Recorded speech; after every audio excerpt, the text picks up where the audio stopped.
Sinong presidente ang bet mo?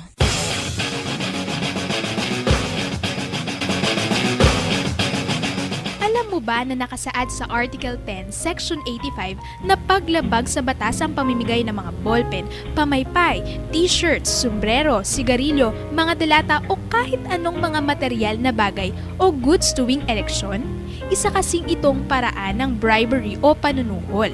Ang tangi lamang na maaaring magsuot ng t-shirt o sombrero na may pangalan ng kandidato ay ang mga tauhan nito o yung mga campaign supporters. Sa dami ng bilang ng mga naghahangad na magkaroon ng posisyon sa pamahalaan, sino ang tunay na karapat-dapat para sa ating mga boto? Kabataan, isipin mo, sino ba sa mga kandidato ang sumusunod sa mga batas ukol sa eleksyon? Di ba nga sabi nila, a good leader must first be a good follower? Kung ang kandidatong bet mo ay lumalabag sa batas gaya nito, sasayangin mo pa ba ang boto mo para sa taong ito? Isipin mo,